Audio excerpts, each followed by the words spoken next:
Cerita dimulai dari sebuah masalah dari salah satu tempat ilmuwan di Jepang. Di sana muncul sesosok monster yang sangat aneh. Mereka menyebutnya dengan alien. Kenapa demikian? Karena monster tersebut memiliki kemampuan yang luar biasa. Itu dibuktikan ketika ia sudah menghancurkan 70% wilayah bulan. Bukan hanya itu saja, ia juga membuat kelompok militer dunia kewalahan. Nah, alien di sini menawarkan penundaan penghancuran bulan dan bumi sampai tahun depan, asalkan ia menjadi salah satu guru di sekolah SMP Kunigikaoka.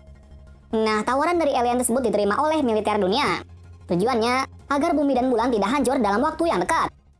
Cerita beralih ketika alien tersebut mengajar di SMP Kunigikaoka. Nah, SMP Kunigikaoka adalah sekolah elit di Jepang. Namun karena prinsip kepemimpinan dari sekolah tersebut, akhirnya kelas 3E dikucilkan dari sekolah. Selain itu, tempat kelas 3E juga jauh dari sekolah utama. Nah, kenapa kelas 3E sangat dikucilkan? Karena kelas 3E adalah tempat bagi orang-orang yang tidak memiliki akademis yang bagus. Maka dari itu, direktur sekolahan mengucilkan kelas tersebut. Nah, kedatangan alien itu membuat semua murid di sana kaget.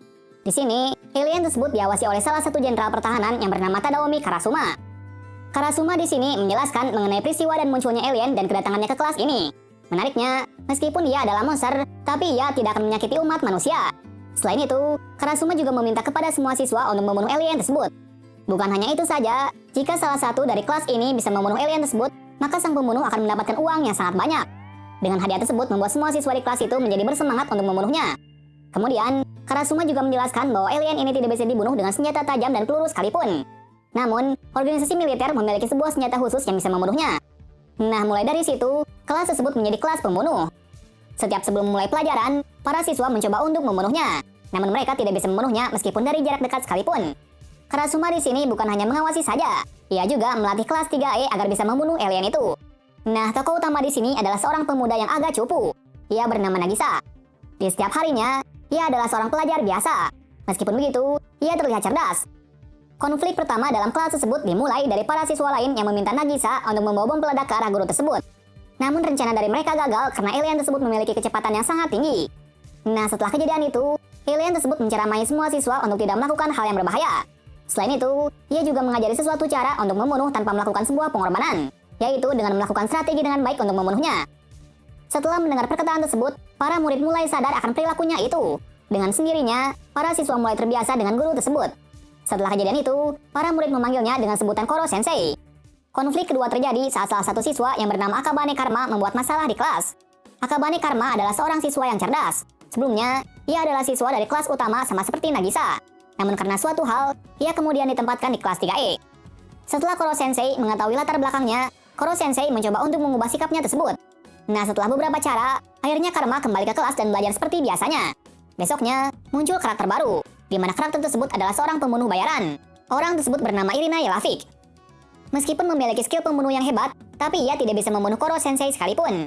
Nah, dengan kejadian itu, Irina akhirnya menjadi asisten dari Karasuma, sekaligus mengajari para siswa untuk menjadi pembunuh yang elit.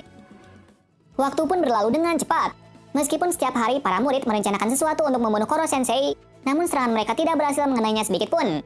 Meskipun begitu, Nagisa di sini berhasil mendapatkan beberapa informasi mengenai kelemahan dari Koro Sensei. Suatu hari, muncul siswa baru di kelas mereka. Ia bernama Ritsu. Nah, Ritsu adalah seorang robot yang telah dibekali senjata yang sangat banyak. Tujuannya datang ke sini sudah jelas, yaitu membunuh Koro Sensei. Kedatangan dari Ritsu membuat sisi kelas resah, karena Ritsu di sini melakukan penyerangan secara membabi buta. Maka dari itu, para siswa lain tidak suka kepadanya. Sebagai guru yang baik, Koro Sensei pun mengajari sesuatu kepada Ritsu. Mendengar hal tersebut, Ritsu pun mencoba dekat dengan para teman-temannya. Dan berkat nasihat dari Koro Sensei, akhirnya Ritsu pun bisa akrab dengan teman-temannya. Beberapa hari kemudian, muncul siswa baru lagi. Ia bernama Etona. Nah, karakter ini cukup berbeda dari siswa lainnya, karena ia memiliki kemampuan yang sama dengan Koro Sensei, di mana ia bisa menandingi kecepatan dan kekuatan yang sama. Saat pertama kali masuk ke kelas tersebut, Etona langsung menantang Koro Sensei berduel. Pertarungan mereka cukup sengit. Meskipun Koro Sensei sedikit kesulitan melawannya, akan tapi ia berhasil memenangkan pertarungan tersebut. Setelah kekalahannya, Etona dan asistennya pun meninggalkan kelas tersebut. Nah, setelah beberapa bulan, pemerintah menggantikan peran dari Karasuma dengan jenderal pertahanan yang baru. Ia bernama Akira Takaoka. Di sini diperlihatkan cara mendidik Takaoka yang aneh. Namun ternyata, sifat aslinya tidak seperti itu, di mana ia mendidik kelas 3E dengan keras. Dengan pelatihan yang seperti itu, Karasuma menghentikan pelatihan dari Takaoka. Akan tapi, Takaoka menolak untuk menghentikannya. Selain itu, Takaoka juga memberi tantangan kepada Karasuma. Tantangan tersebut berupa duel 1 lawan 1. Namun duel tersebut bukan untuk Karasuma, melainkan untuk para muridnya. Takaoka menjelaskan bahwa jika muridnya menang, maka ia akan mengundurkan diri. Nah, untuk mengatasi hal tersebut, Karasuma meminta Nagisa untuk berduel dengan Takaoka. Nah, kenapa Karasuma memilihnya? Karena Nagisa memiliki sesuatu potensi yang wajib bagi para pembunuh. Maka dari itu, ia memilihnya. Pertarungan dari Nagisa dan Takaoka terlihat sangat cepat, karena Takaoka tidak bisa memprediksi gerakan dari Nagisa. Dengan kejadian itu, Takaoka pun pergi dari sekolah tersebut dengan sangat marahnya. Berikutnya, cerita akan menjadi seru ketika Koro Sensei akan membiarkan tentakelnya hancur. Namun syarat tersebut, para siswa diharuskan mendapatkan nilai yang baik dalam ujian mendatang. Nah, apa keuntungan dari para murid ketika berhasil menghancurkan tentakel Koro Sensei? Keuntungannya pun sangatlah besar, yaitu kekuatan dari Koro Sensei akan melemah.